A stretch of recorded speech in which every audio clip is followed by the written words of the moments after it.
times if somebody breaks up with us or cheats on us, we have our own narrative. We start thinking, oh, was my butt too big? Was my morning breath too smelly? Was my, we start our narrative, and that's got to be challenged. Because again, I always say betrayal happens to you, but it's not about you. So challenging your own narrative as far as that goes. Then what I try to have people do eventually, like I said, is write yourself a letter. Write the child in you a letter.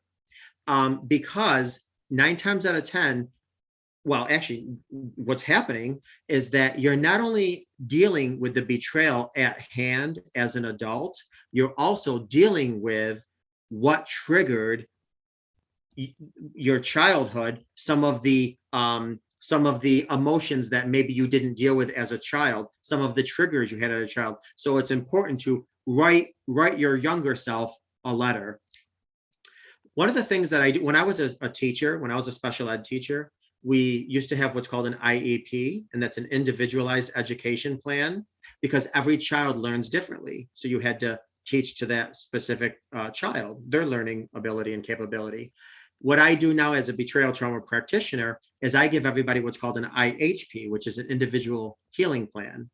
And I ask people, what's your love language? And if your listeners aren't familiar with what a love language is, everybody has a love language, whether it's words of affirmation, gifts, physical touch, quality time. So I ask people, I ask them a bunch of questions. What's your love language? What's your attachment style? And if they don't know, I give them a test and we find out. Where on the sibling totem pole were you? And the reason this is important is because, hypothetically speaking, let's just say your love language is words of affirmation, right? Now, let's just say that you found out your significant other got drunk one night, had a fling, and that was it. They confessed, they profusely apologized, and you decided you're going to reconcile, right? Okay, that's going to bother you. Don't get me wrong. That's going to bother you horrifically. But it's probably going to bother you slightly less than if your love language was words of affirmation and you found 30 letters that your significant other wrote to the other person about how they, their undying love for them and how they wanted to be with them and marry them and have kids with them. Because what happens is now your love language was stolen to give to someone else. Same thing with physical touch. Somebody that if their love language was physical touch and there was something physical that happened with their spouse, that's going to hurt a lot more than say something else because that was their love language. So, I try not to just deal with trauma with people. I try to deal specifically with people's trauma.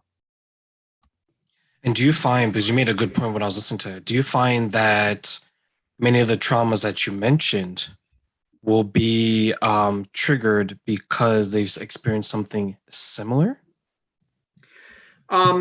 So yes, Ish, and I hope I answer your question. So basically, one of the things that I will ask people is, okay, I know what happened and I know who did it. Tell me what that represented to you. For instance, let's just say you're with somebody and they represent protection to you. Let's just say you're with somebody and they represent provisions for you. When somebody steps outside the relationship, you can feel like your protection was stolen.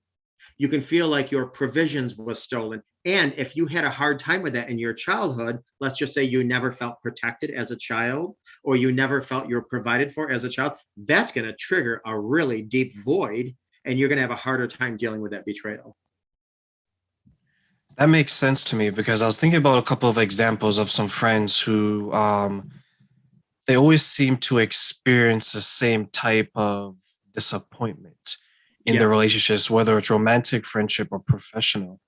And I was just thinking while you're explaining that maybe something similar happened to them in their childhood. And because it's unresolved, it just continues to manifest itself in the future and through the rest of their lives.